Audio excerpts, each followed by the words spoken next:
President-elect Obama and Vice President-elect Joe Biden are holding a news conference in Chicago today to formally announce their team of economic advisors and their plans to rebuild the faltering economy. But as Obama assembles his cabinet and prepares to take over the reins from President Bush, more questions are being raised about the kind of change he'll bring to Washington and the world.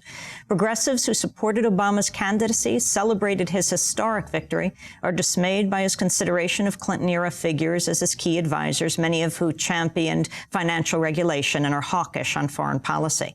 World-renowned public intellectual Noam Chomsky discussed the meaning of Obama's victory and the possibilities ahead for real democratic change at a recent address in Boston. He's been a professor of linguistics at the Massachusetts Institute of Technology for over half a century and written over 100 books. In his first public appearance since the election, Professor Chomsky spoke last week to a packed audience in Boston at an event organized by Encuentro 5. His talk was called "What Next? The Elections, the Economy, and the World." Well, let's begin with the elections. The word that rolls off everyone's tongue is historic election, and I agree with that. It was a historic election. To have a black family in the White House is a momentous achievement. In fact, it's historic in a broader sense. The two Democratic candidates were an African-American and a woman.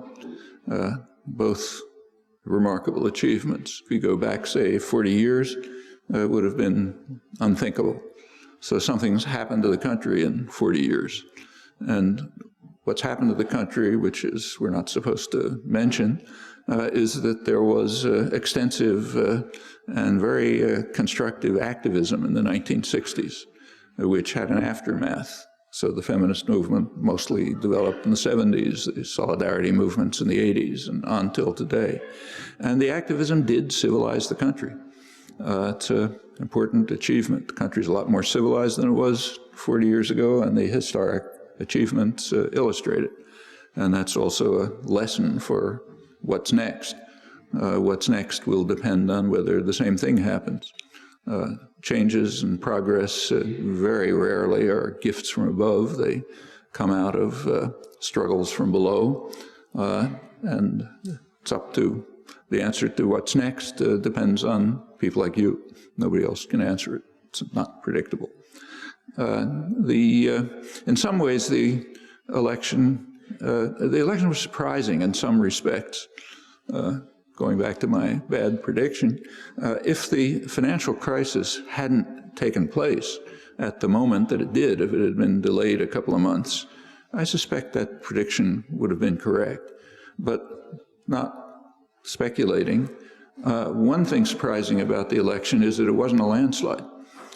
By the usual criteria, you'd expect the opposition party to win in a landslide under conditions like the ones that exist today. The incumbent president for 8 years was so unpopular that his own party couldn't mention his name and had to pretend to be opposing his policies. He presided over maybe the worst record for ordinary people in post-war history in terms of job growth, real wealth, and so on. Just about everything the administration has touched has turned into a disaster. Countries reached the lowest level of standing in the world that it's ever had. And the economy was tanking. Several recessions are going on, not just the one on the front pages, the financial recession, but there's also a recession in the real economy, the productive economy. Under circumstances, and the people know it, so 80% of the population say the country's going in the wrong direction. About 80% say the government does not work for the benefit of the people, it works for the few and the special interests. Startling 94% complain that the government doesn't pay any attention to the public will, and on like that. Under conditions like that, you'd expect a landslide for the opposition, almost whoever they are. And there wasn't one, which does raise some questions. So one might ask why there wasn't a landslide, and that goes off in an interesting direction. In other respects, the outcome was pretty familiar. So once again, the election was essentially bought. 9 out of 10 of the victors outspent their opponents. Obama, of course, outspent McCain. If you look at we don't have final records yet from the final results, but they're probably going to be pretty much like the preliminary results a couple of months ago, which showed that both Obama and McCain were getting the bulk of their financing from the financial institutions, and for Obama, law firms, which means essentially lobbyists.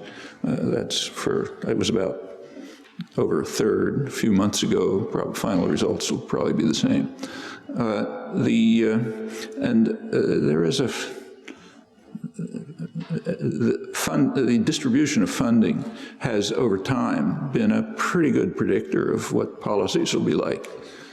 For those of you who are interested, there's very good scholarly work on this by Tom Ferguson at UMass Boston, what he calls the investment theory of politics, which predicts which argues essentially that elections are moments when groups of investors coalesce and invest to control the state, and has quite substantial predictive success, gives some suggestion as to what's likely to happen. So that part's familiar. What the future is, as I say, depends on people like you. The response to the election was interesting and instructive. It kept pretty much to the soaring rhetoric, to borrow the cliche that was the major theme of the election.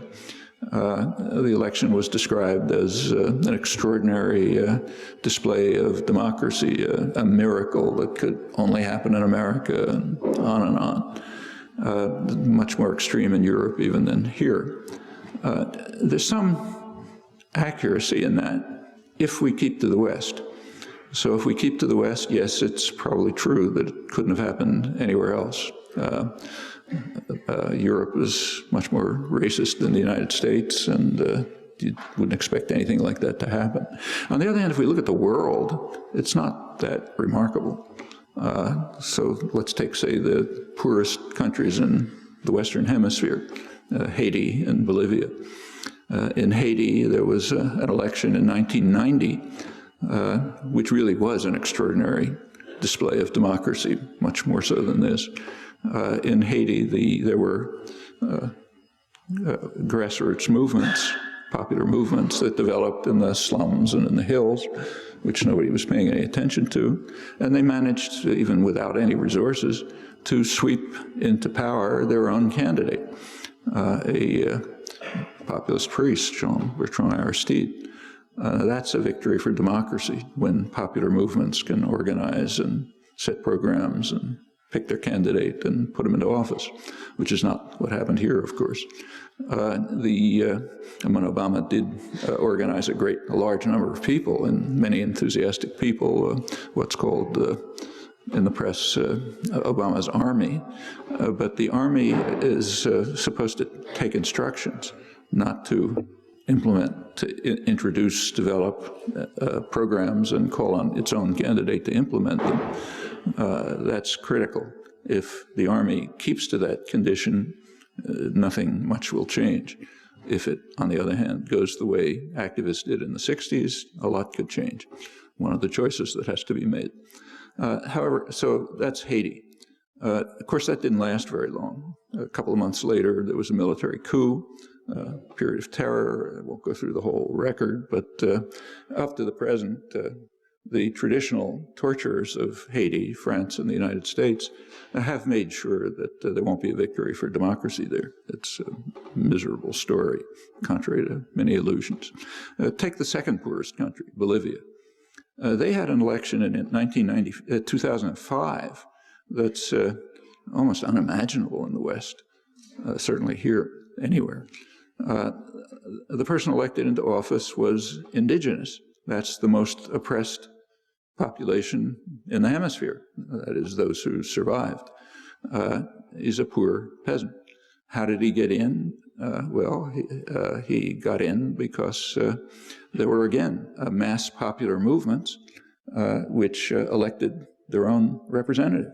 And they are the source of the programs, which are serious ones.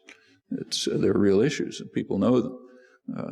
Control over resources, cultural rights, social justice, and so on. Furthermore, the election was just an event that was a particular stage in a long continuing struggle. A lot before and a lot after. There was a day when people pushed the levers, but that's just an event in ongoing popular struggles, very serious ones.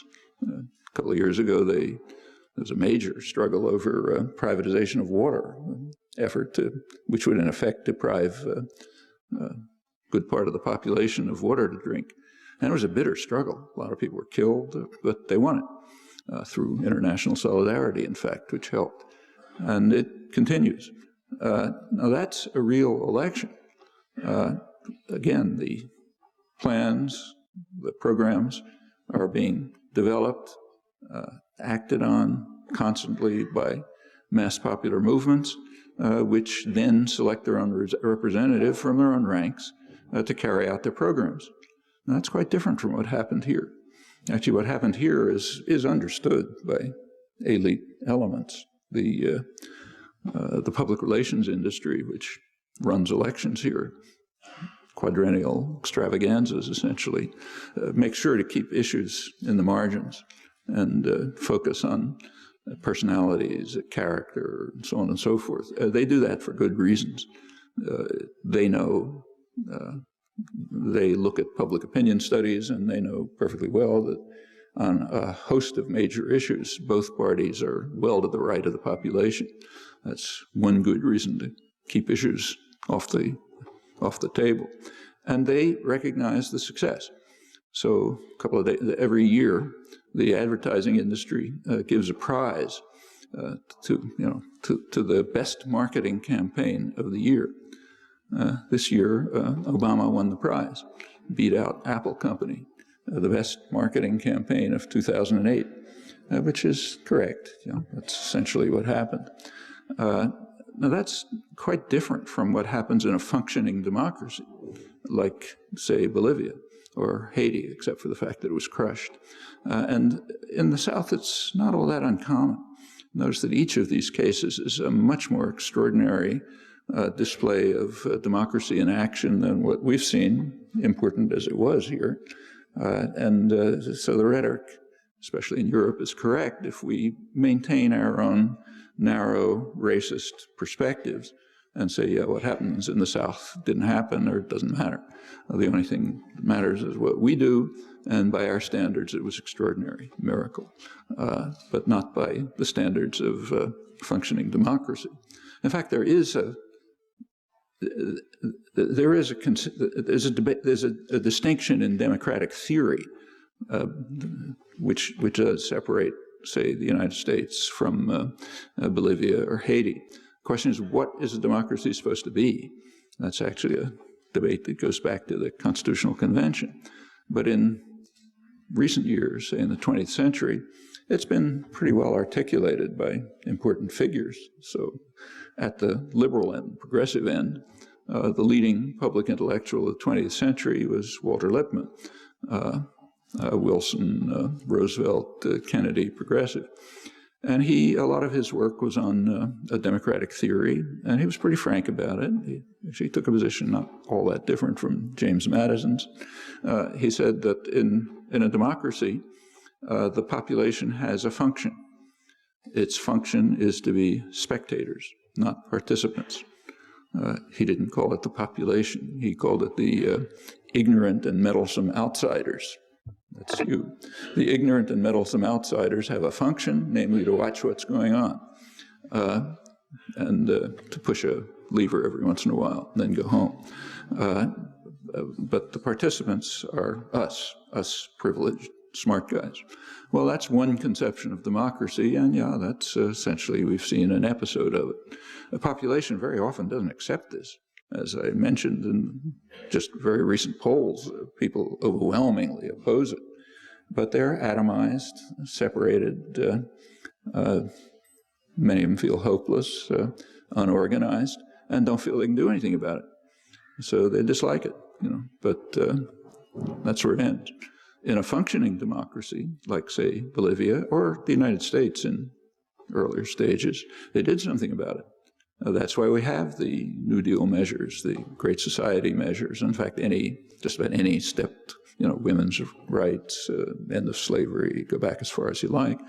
It doesn't happen as a gift, and it's not going to happen in the future. The commentators are pretty well aware of this, although they don't put it the way I'm going to, but if you read the press, it does come out. So take our local newspaper at the liberal end of the spectrum, the Boston Globe. You probably saw right after the election a front page story. The lead front page story was on how Obama developed this wonderful grassroots army, but he doesn't have any debts, which is supposed to be a good thing. So he's free to do what he likes because he has no debts. The normal Democratic constituencies, labor, women, minorities, and so on, they didn't bring him into office. So he owes them nothing. MIT professor, author, political dissident Noam Chomsky. We'll come back to this interview in a minute. You can get a copy of our show by going to democracynow.org. Stay with us.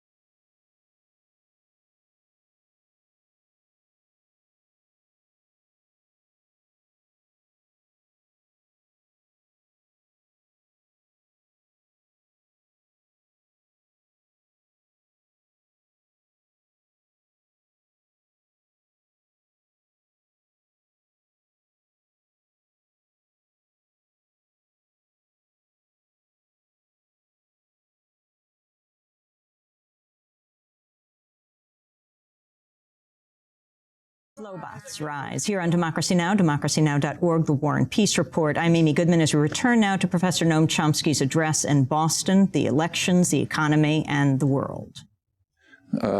What he had was an army that he organized of people who got out the vote for Obama, for what the press calls brand Obama. They essentially agree with the advertisers. It's brand Obama that his army was mobilized to bring into office.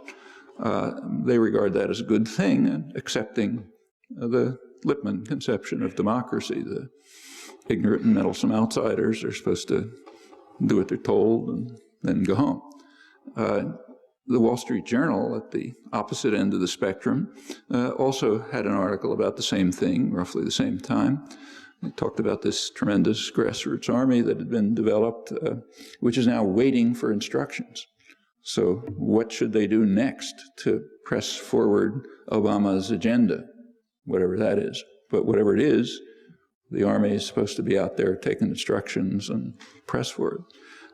Los Angeles Times had similar articles, and there are others. What they don't seem to realize is that what they're describing, the ideal that they're describing, is dictatorship, not democracy. Democracy, at least, not in the Lippmann sense, the approved, I pick him out because he's so famous, but it's a standard position. But in the sense of, say, much of the South, where mass popular movements develop programs, organize to take part in elections, but that's one part of an ongoing process, and bring somebody from their own ranks to implement the programs that they develop. And if the person doesn't, they're out. Okay, that's another kind of democracy. So it's up to us to choose which kind of democracy we want, and again, that'll determine what comes next.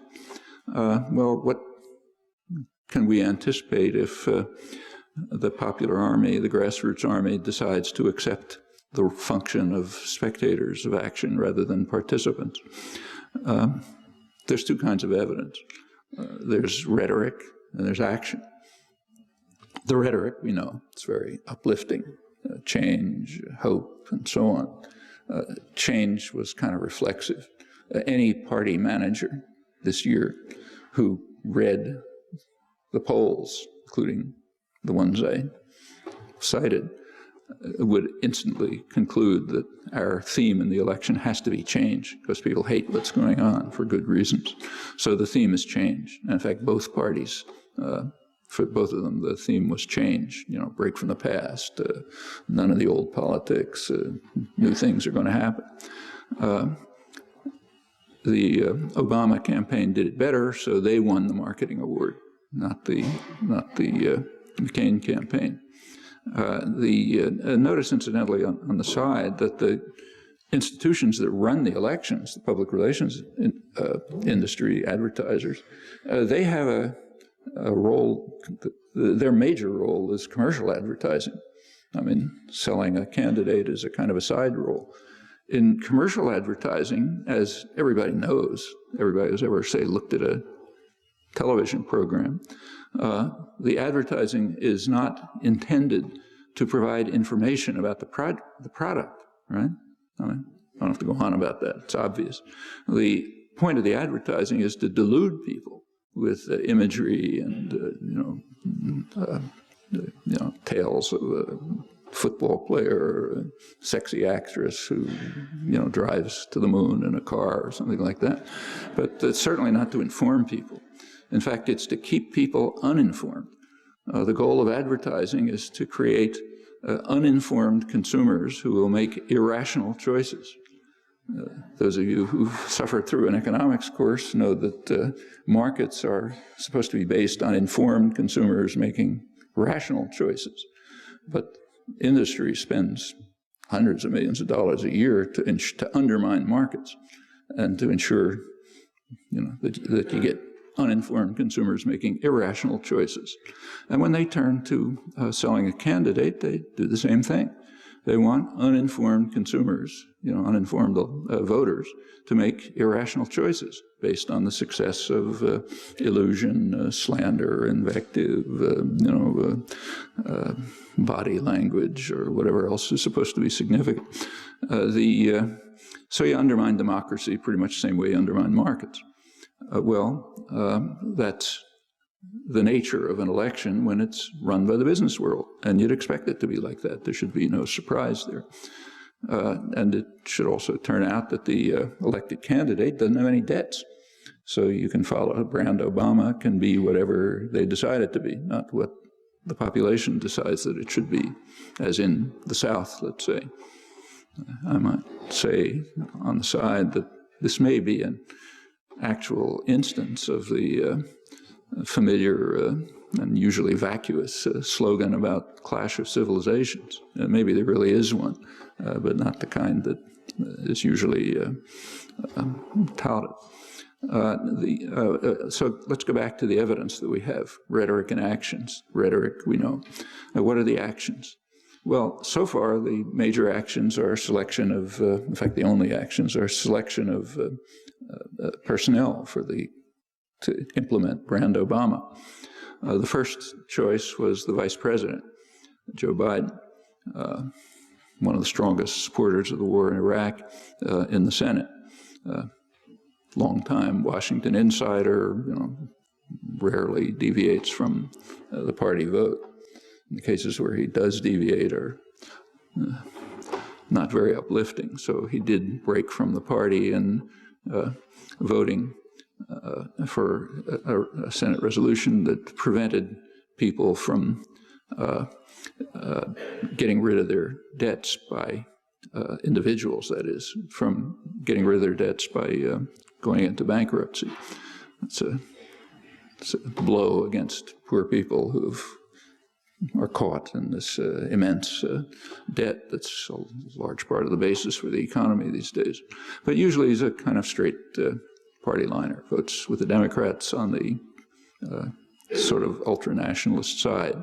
The choice of Biden must have been a conscious attempt to show contempt for the base of people who were voting for Obama and were organizing for him as an anti-war candidate. Well, the first post-election appointment was for chief of staff, which is a crucial appointment, determines a large part of the president's agenda. That was Rahm Emanuel, one of the strongest supporters of the war in Iraq in the House. In fact, he was the only member of the Illinois delegation who voted for Bush's effective declaration of war. And again, a longtime Washington insider. Also one of the leading recipients in Congress of funding from the financial institutions and hedge funds and so on. He himself was an investment banker. That's his background. So that's the chief of staff. The next group of appointments were the main problem that the primary issue that the government's going to have to face is what to do about the financial crisis. Obama's choices to more or less run this were Robert Rubin and Larry Summers from the Clinton Secretaries of Treasury under Clinton. They are among the people who are substantially responsible for the crisis. Actually, one leading economist, one of the few economists who's been right all along in predicting what's happening, Dean Baker, pointed out that selecting them is like selecting Osama bin Laden to run the war on terror. Yeah, I'll finish. So this saves me the problem of talking about what's coming next. I'll just finish with the elections. Let me make one final comment on this.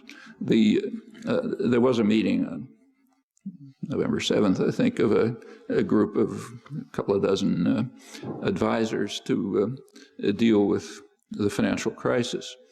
Their records were reviewed in the business press. Bloomberg News had an article reviewing their records and concluded that most of these people shouldn't be giving advice about the economy. They should be getting subpoenas because most of them were involved in one or another form of financial fraud. That includes Rahm Emanuel, for example. He said, what reason is there to think that the people who brought this crisis about are somehow going to fix it? Well, that's a good indication of what's likely to come next, at least if we look at actions.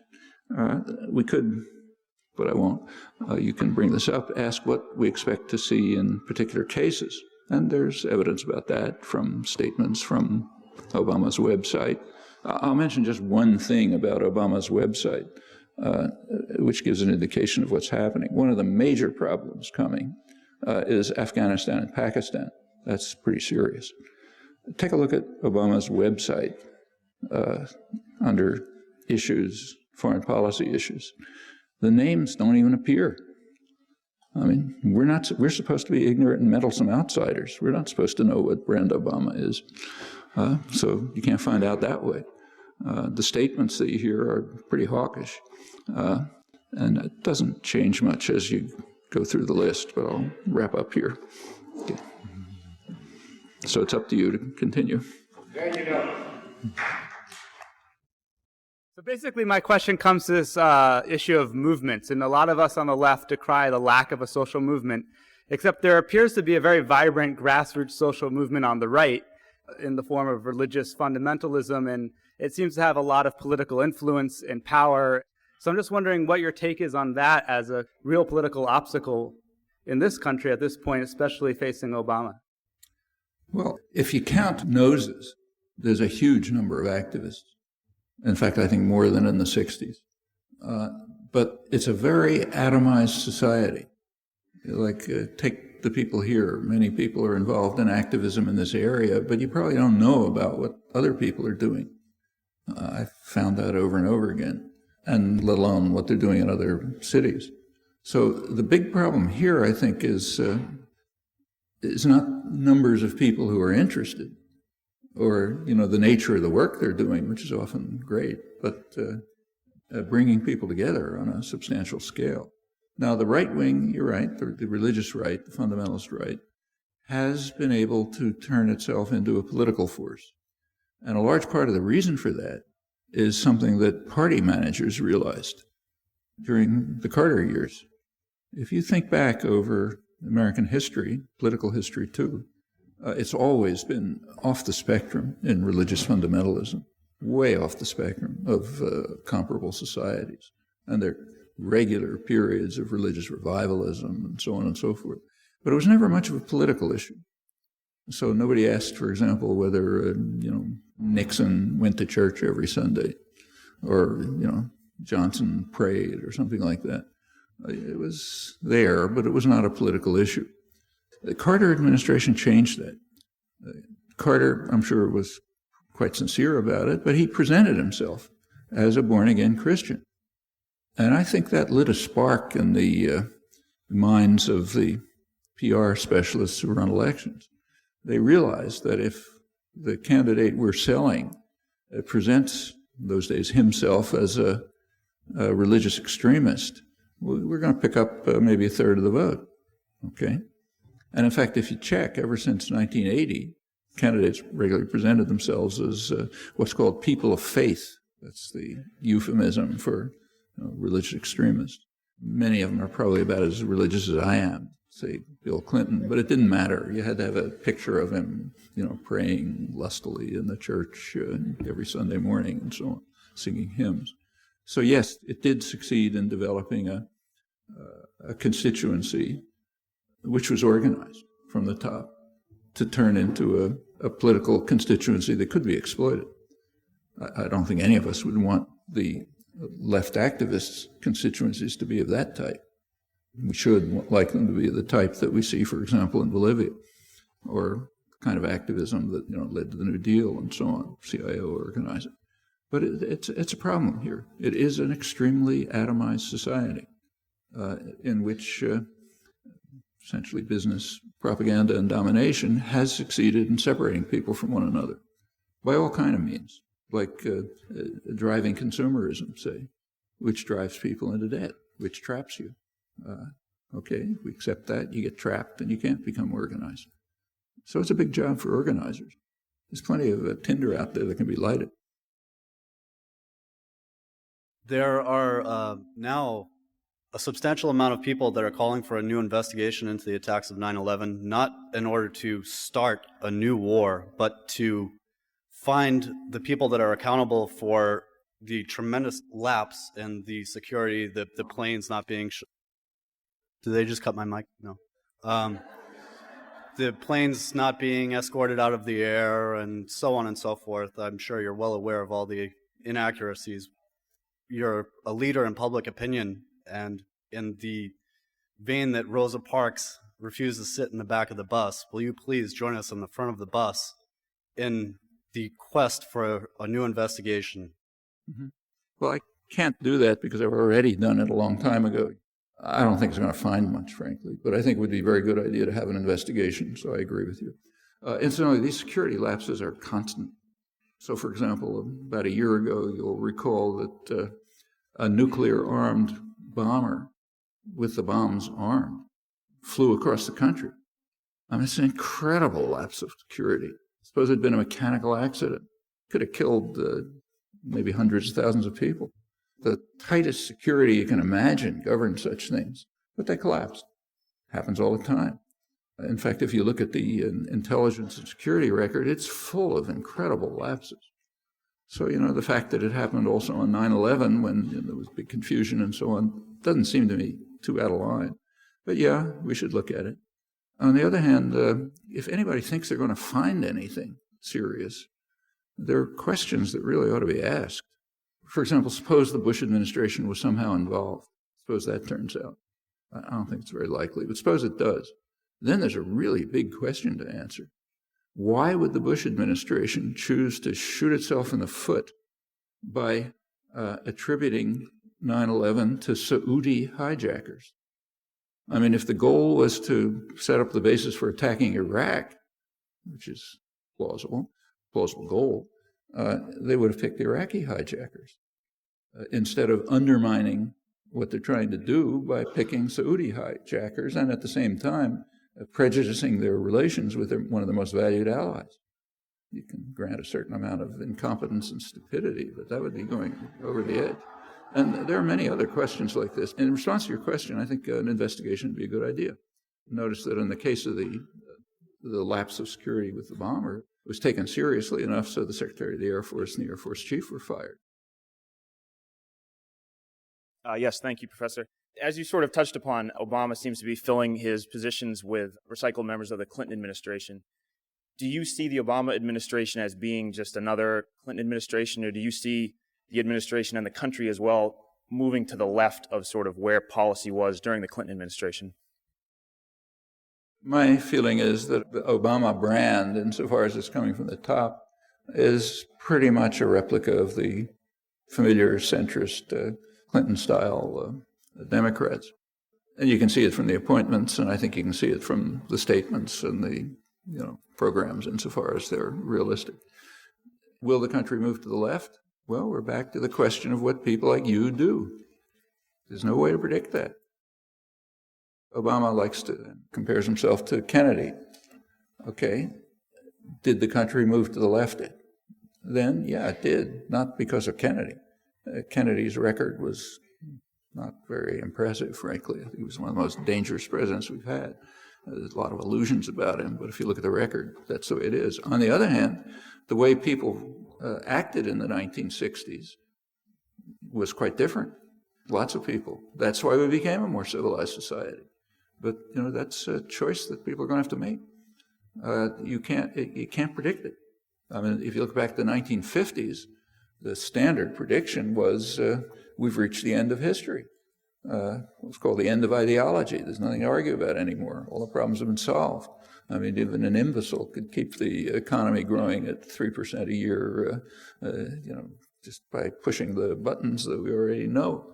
And there's no things to debate about anymore. That was the prediction in the 50s. 60s was quite different because people made different choices. And I think that's the answer to the proper question that you raised. With reference to Latin American policy, do you think that Obama shows signs of being conciliatory? After all, it has been claimed that he's willing to sit down. He himself has said that he'll talk to Castro, that he'll protect rights of certain activists in Colombia, and so forth. So do you think that he will be conciliatory or more of the same? What about Latin America? Well, let's say take Bolivia, where there's really a remarkable democratic achievement. As always, Bolivia is being punished for the extraordinary achievement in democracy, as you'd expect, just as Haiti was. It reflects the distaste for democracy on the part of elite elements anywhere across the spectrum. For example, the Bush administration has just removed Bolivia from preferential tariff treatment, probably put tens of thousands of people out of work. The pretext for that is that Bolivia hasn't cooperated on eradication of drugs. All right, let's put aside the question whether the U.S. has any right to insist that another country not grow a crop that we claim not to like.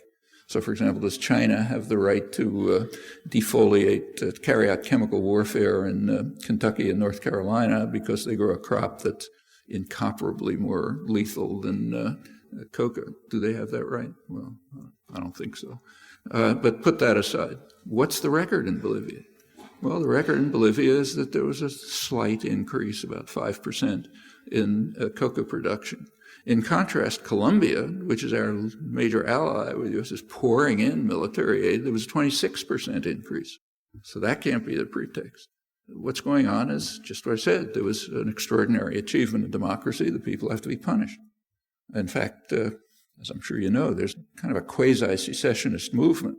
The traditional elites always ran the country, Europeanized, mostly white elites in the eastern zones. They despise democracy, naturally, and they're trying to undermine it, calling for what amounts to secession. And guess who's supporting them? Yeah, U.S. government. Big surprise. Not the Latin American governments. And that's interesting, too. There was a referendum a couple of months ago in which Morales won an even bigger percentage than in the election. And right after that, the Eastern Zone autonomists organized pretty violent actions against it. A lot of peasants were killed. There was a meeting of the South American republics. There's a new organization, the Union of South American Republics.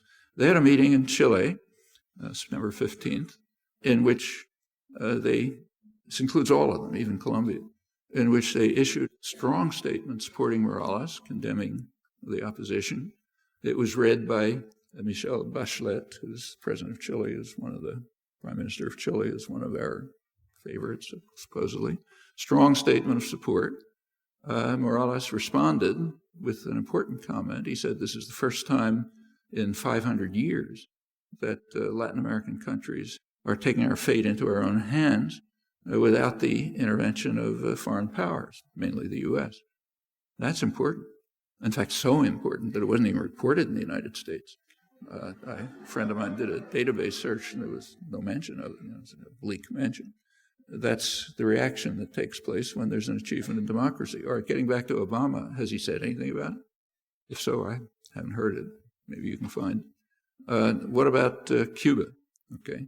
Well, there was a vote in the United Nations a couple of weeks ago on the U.S. embargo, and it was the usual result. This time it was 183-3. The vote, of course, was to end the embargo, which is illegal. The three were United States, Israel, which reflexively votes with the United States, and Palau. Okay, so that's the break. Did Obama say anything about it?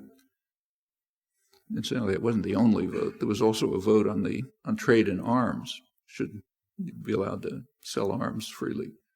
The vote on that, there were two objections, two opponents, the United States and Zimbabwe.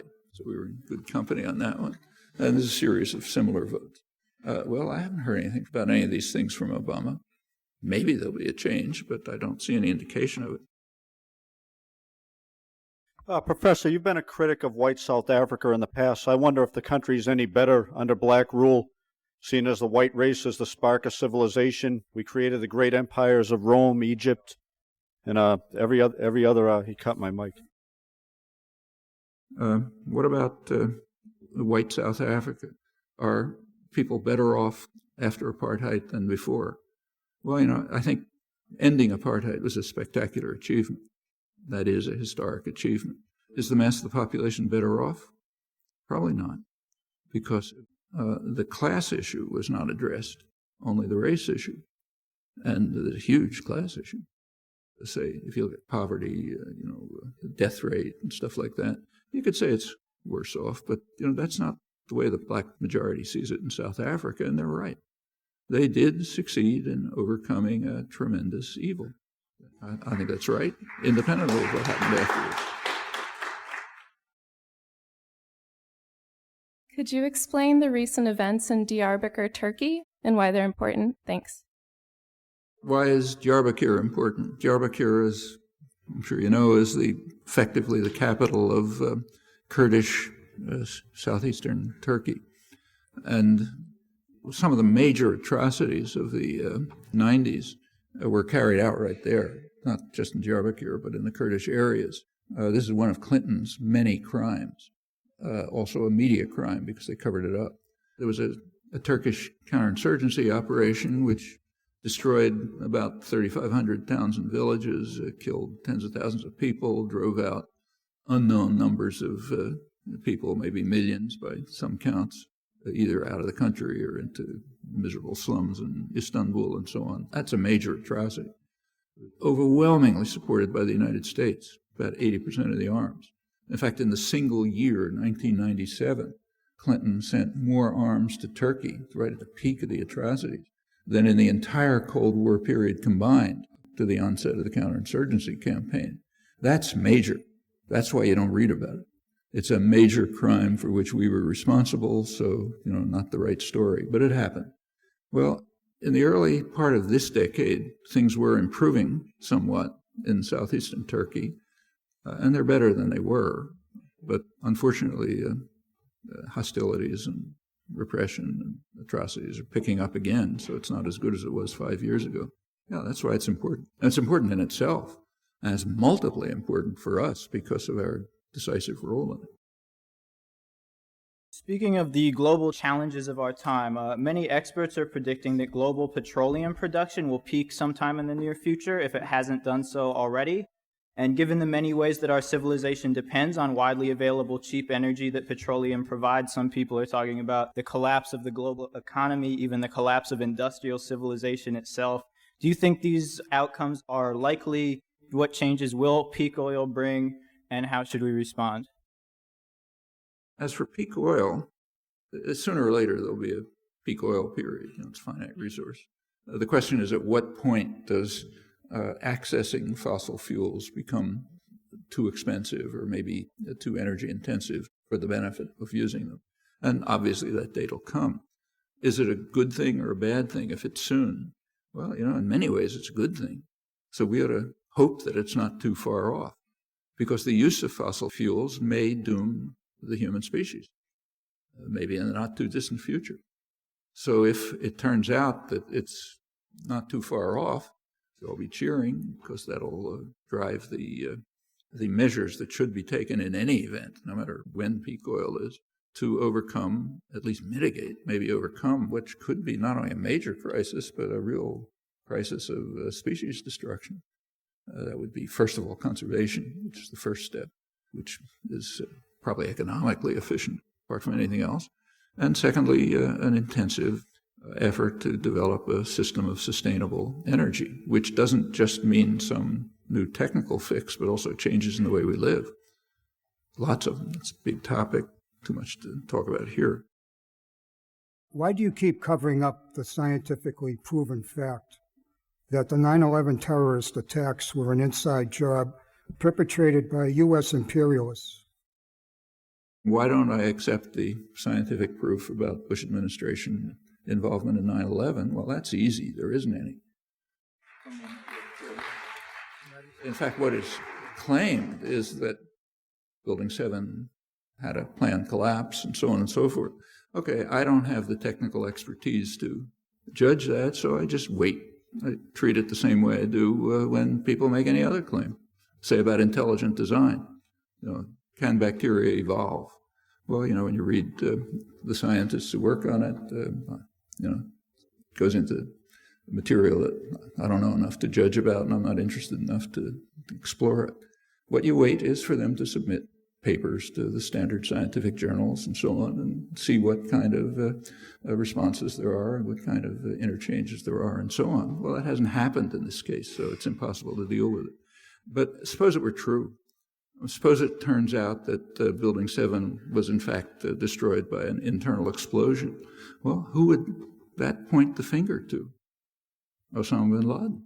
He's the only person who had anything to gain by blaming it on Saudi hijackers. Saudi Arabia is one of his main enemies. The Bush administration had nothing to gain by that. So we're back to where we were. First of all, knows. Scientific evidence hasn't. You're complicit. You're complicit in U.S. imperialism. Okay. I feel like this last election, again, I was voting for the lesser of the evils. How can we promote a third or a fourth party candidate when people feel forced to pick between the two? Actually, in Massachusetts, you could not vote for the lesser of two evils because it's a safe state. So there were other choices. But how can we do it? Exactly the way poor peasants in Haiti and Bolivia did it. It's ridiculous to claim with our privilege and our freedom, we cannot achieve what miserable peasants in Haitian slums or indigenous people in the hills of Bolivia achieved. Of course we can do it, but it's not going to happen by itself any more than it happened by itself there. And there are no magic ways, just the ways that have been done in the past.